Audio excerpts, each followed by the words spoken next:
Hey, it's Matthew Todd and welcome to Module 2. In the last module, we laid the foundations that we're going to build on for the rest of this course. We started by talking about defining TDD, discussing what we mean by test-driven development, and also discussed some flaws with some definitions that you'd probably come across if you were looking for more information. As an exercise, I asked you to examine your past experience with either test-driven development or unit testing, and think about some of the successes you may have had, as well as the struggles you may have experienced as well. Now, the point in highlighting this, as well as discussing TDD definitions, is to encourage you to think about your context. Every application we build will be subtly different, and every development team or organisation is different and comes with its own unique set of challenges. But despite all of this, there are some key principles and strategies that I've learned, evolved, and developed that I've found to bring success to both myself as well as many developers and development teams I've coached and worked with. We've also talked about TDD skill and experience levels, and hopefully you've had a chance to complete the worksheet and complete your own TDD Experience Profile. Now, this is a tool I've used before, and it can be a good way to highlight areas that development teams perhaps hadn't realised they weren't paying attention to. So, for example, I had one development team who hadn't realised they were treating defect fixes differently. So they were looking to get better at TDD, well, really just unit testing on some of their greenfield projects. But for their existing code, where there were defect fixes to be done, they weren't really taking the opportunity to take a test-driven approach to defect fixing. They were struggling on the greenfield projects, as for a brand new project there were too many choices to be made. They could choose any test approach and framework etc. they wanted, and the lack of any shared strategies or constraints meant that any option was a valid one. So there was a bit of decision fatigue there, they didn't know which decision to make. But for the existing codebase, where a lot of the structure was already in place, there were very few decisions to be made. So testing this code could only sensibly be done in a couple of ways. So a test-driven approach to defect fixing should have been very easy for them to do, and could have given them more confidence in their fixes and potentially increased quality and reduced development time. But because they weren't really evaluating how they were doing development, it's not something that the team as a whole had in mind. They were just trying to work through issue after issue to get to the next one, the next one, the next one, to work through those defect fixes as quickly as they could. But this skill level profile made things more visible and helped them to assess and improve how they work. So, we've already covered a lot of valuable material that I know you can start making use of right now, but in this module I want to build upon these foundations and introduce what for some might seem like a subtle change in behaviour, but it's something that I can assure you I've seen have massive impact in the way developers approach testing, create tests, their speed of development and confidence in the code produced. And I genuinely think this is the most important thing you can take away from this course. So, with that in mind, in this lesson I want to talk about test structure before presenting a strategy I call testing for purpose in the next lesson. So, what do we mean by test structure? Well, no matter what programming language or even type of programming language or test framework you're using, your tests will or can have the following structure. So first, there's some kind of setup stage, and this is where the preconditions required for the group of tests you're working on are set up. This could range from being as simple as instantiating an instance of the class you're testing, or it could be something more involved, where perhaps you're providing stubs or other kind of test doubles in the right state to the unit being tested. This setup method will be executed before every single test in the same group.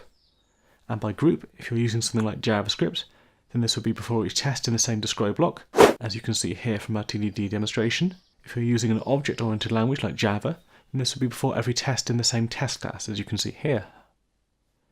Now, we didn't make use of this in the Java TDD demonstration, just to keep things simple. But in practice, if we were to take this out further and create more tests, the next thing I would do is to refactor the test to introduce a test setup method for creating a calculator. I would then create separate test classes with their own setup methods, representing testing the calculator from each different initial state that I require. So in the same way as the JavaScript example, if you've seen that, has different describe blocks for testing a calculator that already has a single value on the stack, and testing a calculator that starts with two values on the stack, I would create separate test classes for each of those two different preconditions. So here I'm not restricting the test class, stating there has to be one single test class for testing a single application class. I have a test for each class, but also for each precondition. The reason I do this, and believe this is important, is so that our tests are well defined. We don't have bloated test setups where not all of the test setup that's performed is relevant to every test in the file. Taking this approach to test setup means that we only have the test setup that is sufficient for each test. We know the preconditions for each test in the file from looking at the test setup. And by naming our test classes carefully, we know exactly why this test class exists. Okay, so back to our test structure. I've spent most of the time talking about test setup because I believe this is the most important part of this. But we can see from the list, the other stages we have are execute, verify, and cleanup. So execute, this is the thing that happens within our test method itself, where we invoke the method, the function we are testing.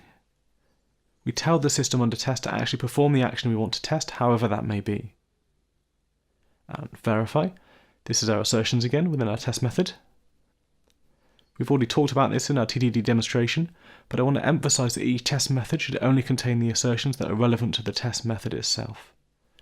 We'll go into more detail on this in the next lesson, but for now I'd like to say that just because you can assert on something doesn't mean that you should. And finally, there could be some kind of cleanup phase. And this is typically a method or function that's invoked either after every single test, or perhaps after each group of tests, or each test class perhaps. And to be honest, I'm always wary of any tests that make use of this.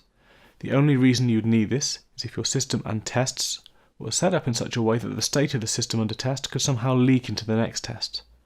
If somehow you had a system where the state of the system after running one test could potentially affect the next one. If I ever find myself or other developers looking at test cleanup functions, then I'd always first look at the design of the system, or the way we're testing it, to be sure that we don't have some kind of global state that could better be managed. Okay, so this is the general structure that our test should follow. It doesn't really matter whether you're using a strict OO language, purely functional language, or anything in between.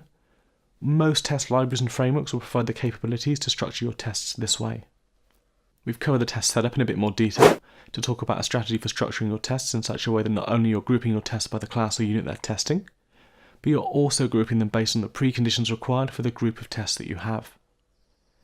And as we said before, this avoids testing methods becoming bloated, which makes them easier to read, but more importantly, means that you know for every test you're trying to work on, or trying to understand if you're just reading them, you know that all the test setup is relevant to that group of tests.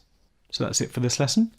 Before moving on to the next lesson, where we cover the strategy of testing for purpose, there's a worksheet for this lesson you can download. And in this worksheet, I'd like to go through your existing code base. If there are one or more projects you're working on at the moment, that's great. Otherwise, perhaps look at past projects or even open source projects. And I'd like you to see how the current unit tests are structured. In the worksheet, I'll describe the test setup principles we've discussed here. And as an action, I'd like you to go through the existing code and try to determine which of your test classes have this approach to test setup already, and which ones could be improved. Is there a purely one-to-one mapping between application and test class? Is all of the test setup directly relevant to every single test method in that class or group of test functions? So, download this worksheet and give it a go, and hopefully as a result of this you'll see some of your test classes already have this kind of test setup, and you'll likely also see that some test classes should be split up to simplify your test setup, and more importantly make your preconditions clearer, which as we progress to the next step will make creating your tests themselves in the right way much easier. So, that's it for now. I look forward to seeing you in the next lesson.